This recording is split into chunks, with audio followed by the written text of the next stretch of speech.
تو فاطمہ کی لاڈلی ہے، تو شیر خدا کے گھر کی شہزادی، بتا کوئی حاجت ہو، کچھ کھانا پانی کوئی چیز۔ اللہ اللہ، یہ بھوکے اور پیاسوں نے کبھی کھانا کسی سے نہیں مانگا۔ پوری داستان کربلا سننا، کبھی انہوں نے روٹی نہیں مانگا، ہاں پانی ضرور مانگا ہے۔ پانی مانگنا انسانیت کے لیے عیب نہیں، روٹی مانگنا محتاجی کی علامت ہو سکتی ہے۔ بی بی سکینہ نے کہا کہ بڑی حاجتیں پوچھ رہے ہو، کیا میری حاجت پوری کرو گے؟ کہا بتاؤ بچی، میں اپنی طرف سے جو ہو سکے کروں گا، میرے پاس پیسے ہیں، مال ہے، میں اس سے جو چاہے کروں گا۔ بی بی سکینہ نے صرف ایک درخواست کی کہ میرے نانا کے صحابی، بس اتنا کام کر لو کہ یہ جو اونچے نیزے پر میرے بابا کا سر ہے، حسین ابن علی کا، اس سر کو تھوڑا آگے بڑھا دو، یہ جو جلوس میں جا رہا ہے آگے بڑھا دو۔ ہمارے گھر کی بچیاں غور سے سنیں، میرے گھر کی عورتیں کان کھول کر کے سنو، 9 سال کی بچی کیا خواہش ظاہر کر رہی ہے۔ کہا اگر وہ نہیں بڑھتے ہیں تو انہیں پیسے دے، وہ انعام دے کر آگے بڑھاؤ۔ اس صحابی نے پوچھا کہ اس سر کو تمہارے قریب رہنا اچھا ہے، تمہارے قریب رہنا اچھا ہے، آگے کیوں بڑھانا چاہتی ہو؟ بی بی سکینہ نے کہا اس لیے کہ لوگوں کا جلوس بابا سر کو دیکھنے کے لیے آ رہا ہے، اور سارے دیکھنے قیدی بنا کر کے لائے گئے تھے۔ بیمار زین العابدین حسین ابن علی رضی اللہ تعالیٰ عنہ کے شہزادے، وہ قیدی بنا کر لائے گئے تھے۔ ایک صحابی وہاں پر حاضر ہوئے، کہا کہ کوئی حاجت ہو تو بیان فرمائیں، ہم آپ کے غم میں شریک ہیں۔ حضرت امام زین العابدین نے کوئی توجہ نہیں کی، یہاں تک کہ ایک سپاہی یزید کا ایسا تھا جو تھیلا بھر کر کے پتھر لے کر چل رہا تھا، تھیلا بھر کر پتھر لے کر چل رہا تھا، اور وہ باہر کھڑے ہوئے لوگوں میں پتھر بانٹتا تھا کہ کچھ پتھر تم لوگ برسا ہو۔ ملک شام میں جانے کے وقت کچھ لوگ وہاں صدقے کی کھجوریں پھینک رہے تھے اس اہل بیت کے گھرانے پر، اور کچھ لوگ پتھر برسا رہے تھے۔ یزید کے یہ مخالف لوگ ہیں، باغی لوگ ہیں، ان کے دلوں میں یزید کی محبت تھی، بنو امیہ کے وفادار لوگ تھے۔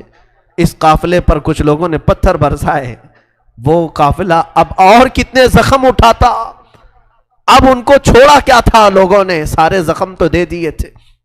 امام زین العابدین نے اس صحابی سے کہا کہ دیکھو یہ پتھر برسا رہے ہم پر۔ وہ صحابی نے تلوار کھینچ لی اور اس کو قتل کرنے کا ارادہ کیا، آپ نے منع کیا، رک جاؤ رک جاؤ، اس لیے کہ بہت سارے قتل میں نے اپنے بابا کے دیکھے، اور وہاں کوئی بھی اپنی تلوار لے کر ہمارے مدد کے لیے نہیں آ سکا۔ امام زین العابدین کا یہ لٹا ہوا قافلہ یزید کے دربار میں لایا گیا، اور سر امام حسین کو ایک تشت میں رکھ کر پیش کیا گیا۔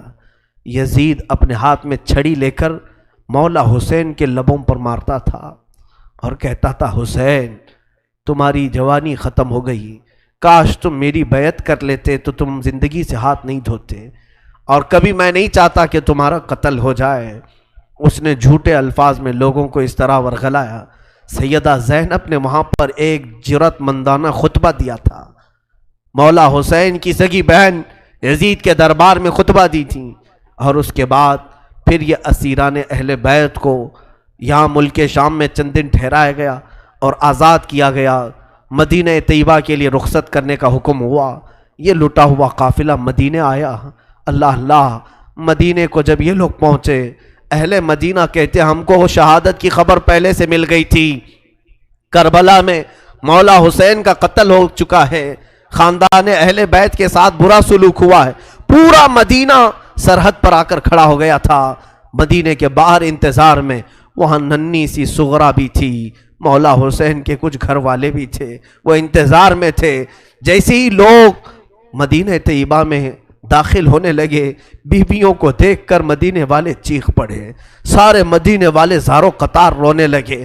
سیدھا یہ قافلہ آیا بارگاہ رسول میں، مصطفیٰ صلی اللہ علیہ وسلم کی قبر انور کے پاس پہنچ گیا، اور پھر بی بی زینب وہاں کھڑے ہو کر شروع سے لے کر اخیر تک کی داستان میرے آقا کو سنانے لگی۔ یا رسول اللہ، آپ کا دوش پر سوار ہونے والا شہزادہ، آپ کا محبوب نظر حسین بڑے زخموں سے چور چور تھا۔ یا رسول اللہ، وہ کربلا میں لاشیں اٹھاتا رہا، پیاسا رہا، بھوکا رہا۔ مدینے کے لوگ کہتے ہیں پورا مدینہ صرف زندگی میں 2 مرتبہ سب سے زیادہ رویا ہے ایک اس وقت جب میرے آقا کی وفات ہوئی تھی، جب میرے آقا کی وفات ہوئی تھی، دوسرا اس وقت جب اہل بیت کا قافلہ مدینے میں لٹ کر داخل ہوا تھا، سارے غموں سے نڈھال تھے، ہر کوئی پریشان حال تھا۔ بی بی سغرا ننی سی تھی، 6 سال کی تھی، بار بار لپٹ کر کے بی بی زینب سے کہتی ہیں وہ ننھا بچہ کہاں ہے علی اصغر جس کے ساتھ میں کھیلتی تھی، وہ کہاں ہے، فلاں کہاں ہے۔ بچی کے دماغ میں جتنے یاد تھے سب کو پوچھا کرتی تھی۔ بی بی زینب کہتی ہیں ہر ایک کے جواب میں جب میں کہتی تھی وہ بھی انتقال کر گئے، وہ بھی انتقال کر گئے۔ بی بی سغرا پوچھتی تھی کیا کربلا میں موت سستے میں ملتی ہے؟ جہاں آپ لوگ گئے تھے موت بہت سستی ہے، اتنوں کو کیسے آپ نے موت کے گھاٹ اتار دیا؟ بی بی زینب کے پاس کوئی الفاظ نہیں تھے۔ امام زین العابدین کا زندگی بھر یہ حال تھا۔ اللہ اکبر! زین العابدین وہ تنہا شہزادے ہیں میرے مولا حسین کے جو پھر 95 ہجری تک باحیات رہے۔ امام حسین کی شہادت ہونے کے بعد 61 ہجری میں جو شہادت ہوئی اس کے بعد سے سن 95 ہجری تک آپ باحیات رہے، لیکن روتے روتے آنکھوں کا پانی سوکھ گیا تھا۔ لوگ کہتے ہیں امام زین العابدین کو ہم لوگ دیکھتے تھے، کبھی وہ روتے تھے تو دونوں آنکھوں سے خون نکل آتا تھا۔ لوگ پوچھتے کہ مولا زین العابدین سجاد آپ اتنا کیوں روتے ہیں؟ کہتے ہیں کیا تم میری ہنسی کی تمنا رکھتے ہو؟ جس کے سامنے اس کے بھائیوں کو، اس کے گھر والوں کو، اس کے باپ کو کاٹا گیا ہے، اس کے گھر والوں کو کاٹا گیا ہے۔ امام زین العابدین کا حال یہ تھا کہ امام زین العابدین شہر میں جا رہے تھے اور قصاب گوشت بیچنے والا دکان میں بیٹھا ہے، گوشت بیچ رہا ہے۔ جیسے ہی وہ قریب آنے لگے اس نے جلدی سے گوشت کے اوپر چادر ڈال دی، گوشت چھپا دیا۔ لوگ جو گوشت خریدنے والے کھڑے تھے انہوں نے پوچھا کہ اے بندے تو کیوں گوشت چھپا رہا ہے؟ کہا زین العابدین آ رہے ہیں، وہ ابھی یہاں کھڑے ہوں گے اور گوشت دیکھ کر کے رونا شروع کر دیتے ہیں، گوشت دیکھ کر کے رونا شروع کرتے۔ کہا ایسا کیوں کرتے ہیں؟ کہتے ہیں جب بھی وہ میری دکان کے پاس یہ کچا گوشت دیکھتے ہیں تو کہتے ہیں کہ میرے بھائیوں کا گوشت ایسے ہی کٹا گیا تھا اور ادھیڑا گیا تھا۔ زندگی بھر وہ گوشت کی دکان کے پاس کھڑے ہوتے تو ان کی آنکھیں بہہ جاتی۔ اور اس کے بعد ایک روایت یہ بھی ملتی ہے کہ قربانی کے دن تھے، مولا زین العابدین ایک جگہ سے گزر رہے ہیں، ایک قصائی بکرے کو لٹایا ہے اور جلدی سے اس پر چھری چلائی جا رہی تھی۔ امام زین العابدین دور سے کھڑے ہو گئے، کہا اے قصائی تو نے بکرے کو لٹایا، پانی پلایا کہ نہیں پلایا؟ وہ کھڑا ہوا، کہا اے امام زین العابدین ہم مسلمان ہیں، جانوروں کو کاٹتے ہیں تو پہلے پانی پلا کے کاٹتے ہیں۔ امام زین العابدین نے کربلا کی طرف منہ کیا، کہا مولا حسین مسلمان جانوروں کو پانی پلا کے کاٹتے ہیں، جانوروں کو پانی پلا کے کاٹتے ہیں، مگر اہل بیت کے کسی شہزادے کو ایک گھونٹ بھی پانی نہیں پلایا گیا اور انہیں ویسی ہی پیاسا شہید کیا گیا ہے، پیاسا کاٹا گیا ہے۔ امام زین العابدین کی پوری زندگی ایک ایک چیز کو دیکھتے تو رونے لگ جاتے تھے کہ کربلا میں یہ چیز نہیں تھی، یہ چیز نہیں تھی۔ ایک وقت ایسا بھی آیا، کوفہ کا گورنر ابن زیاد، یہ اب اس کے برے دن شروع ہو چکے تھے۔ میں پھر دوسری تقریر میں عرض کروں گا، ظہر کی اذان انشاءاللہ تقریر کے بعد ہوگی۔ آج سارا مجمع یہاں پر ہے اور انشاءاللہ بغیر نماز پڑھے ہم تو یہاں سے جائیں گے نہیں، اور اذان لوگوں کو جمع کرنے کے لیے ہوتی ہے، جو آلریڈی جمع ہے پھر انہیں کیا جمع کیا جائے۔ اذان تو ہم دیں گے انشاءاللہ، صبر کریں۔ یہ وقت شہادت کا ہے، یہ وقت کربلا کی یاد کا ہے۔ مولا حسین کے یہ شہزادے امام زین العابدین رضی اللہ تعالیٰ، زندگی بھر آپ کے حالات یہ تھے کہ کبھی کچا گوشت دیکھیں تو رو پڑے، کسی جانور کو ذبح ہوتے دیکھیں تو رو پڑے۔ ایک بار امیر کوفہ ابن زیاد، اب امیر مختار نام کا ایک شخص جو بدلہ لینے کے لیے بعد میں اٹھ کھڑا ہوا، بعد میں کوفہ میں ایک ایسا شخص ظاہر ہوا جس کا نام مختار ثقفی تھا، اس نے اعلان کیا کہ میں قاتلان حسین کا بدلہ لوں گا، اور اس نے اٹھ کر کے کچھ اہل بیت سے محبت کرنے والوں کو اپنے قافلے میں جمع کیا، اور یہ قافلہ بڑھتا گیا یہاں تک کہ خون حسین کا بدلہ لینے کے لیے یزید کی موت کے بعد اس نے ہر ایک کو تلاشنا شروع کیا۔ شمر کو ڈھونڈا، اس کو قتل کیا، اور اس کے بعد عمرو بن سعد کو ڈھونڈا، اسے قتل کیا۔ عبید اللہ بن زیاد جو کوفہ کا حاکم تھا، جو جڑ تھا اس فساد کا، اسے ڈھونڈا، اور اس کے بعد 22,000 کا جو لشکر تھا اس میں سے کسی ایک کو بھی اس نے زندہ نہیں چھوڑا، ایک کو بھی نہیں. جتنے وہاں شریک تھے سب کو قتل کیا، سب کو قتل کیا. اور 22,000 کو قتل کرنے کے بعد مختار ثقفی نے یہ اعلان کیا، ابھی میں نے حسین کی ایک انگلی کا بھی بدلہ نہیں لیا، میں حسین ابن علی کی ایک انگلی کا بھی بدلہ نہیں لیا. یزید خائب و خاسر ہو کر مر گیا. اور یزید کی سب سے بڑی ذلت تو یہ ہے، یزید کے بعد اس کا بیٹا معاویہ تخت پر بیٹھا. پہلے دن خلیفہ بنا کر اسے بٹھایا گیا، اس کے بعد 6 مہینے تک وہ گھر سے باہر ہی نہیں آیا. 6 مہینے کے بعد سیدھے لاش باہر آئی بیٹے کی. وہ 6 مہینے کبھی تخت پر نہیں بیٹھا یزید کے. لوگ کہتے تھے کہ معاویہ آپ یزید کے جانشین ہیں. وہ نیک شہزادہ تھا. دیکھیں اللہ کی مصلحت کیسی، صحابی کے پیٹ میں یزید پیدا ہوا، یزید کے پیٹ میں معاویہ، پھر اچھا شہزادہ پیدا ہوا، نیک تھا. اس نے کہا، لوگ جب کہتے تخت پر بیٹھ جائیے تو اس نے اس تخت کی طرف دیکھ کر کے تھوک دیا اور کہا اس تخت پر بیٹھوں جس پر شہزادہ رسول کا خون لگا ہوا ہے، اس تخت پر بیٹھوں جو تخت حسین ابن علی کے گھر والوں سے رنگا ہوا ہے. کبھی اس تخت پر نہیں بیٹھا.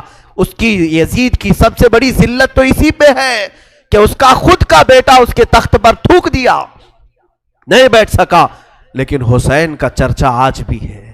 حسین کے شہزادے گلی کوچوں میں ہر جگہ ہے. سادات کی خوشبو تم محسوس کرو گے آج بھی. حسین ابن علی کے یہ صاحبزادے زین العابدین جہاں پر رہ رہے تھے خیمے میں، تو ایک مرتبہ ایسا ہوا کہ ابن زیاد جان بچاتا ہوا بھاگتا ہوا نکل آیا، کیونکہ مختار ثقفی اس کے پیچھے لگ گیا تھا، اپنے سواریوں کو دوڑا دیا تھا اس کے پیچھے کہ عبید اللہ بن زیاد جہاں بھی ملے اسے پکڑ کر کے لاؤ، اسے پکڑ کر کے لاؤ. تو سب اس کے پیچھے لگ گئے.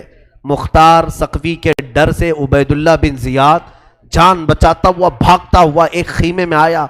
وہ خیمہ کسی اور کا نہیں، امام زین العابدین کا تھا. وہاں پر پہنچ گیا. آپ قرآن پاک کی تلاوت میں مصروف تھے. مختار ثقفی کے ڈر سے آنے والا یہ عبید اللہ بن زیاد ہانپ رہا تھا، کانپ رہا تھا. امام زین العابدین نے سر اٹھا کر کے دیکھا، کیا بات ہے؟ کہا پیاس کی شدت ہے، اگر تمہارے پاس پانی ہو تو پلاؤ. امام زین العابدین نے فوراً کھٹوری بھری اور پانی دیا. اس نے پانی پیا اور پھر کہا اور پانی ملے گا. انہوں نے اور ایک کھٹوری بھری اور پھر پانی پلایا. اس نے پیا، 3 کھٹوریاں پانی پیا. عبید اللہ بن زیاد یہ سوچنے لگا شاید امام زین العابدین نے مجھے پہچانا نہیں ہوگا. اس نے کہا آپ مجھے نہیں پہچانے ہوں گے شاید. آپ نے چہرہ اٹھایا تو آنکھوں میں خون تھا، آنکھوں میں خون تھا. کہا اے ظالم، تجھے نہیں پہچانوں گا؟ تیری وجہ سے میرا پورا گھرانہ لٹ گیا، میرا پورا خاندان تو نے تباہ کیا، بھوکا اور پیاسا کربلا میں تڑپایا، تجھے نہیں پہچانوں گا؟ تو عبید اللہ بن زیاد بدبخت نہیں ہے؟ تو اس نے کہا جب آپ نے پہچانا تو پانی پلا رہے ہو. امام زین العابدین نے کہا جو تو نے ہمارے ساتھ سلوک کیا وہ تیری فطرت تھی، اور ہم نے جو سلوک کیا ہے یہ اہل بیت کی فطرت ہے، یہ اہل بیت کی شان ہے. ظالموں کے ساتھ بھی پانی پلانے کا سلوک.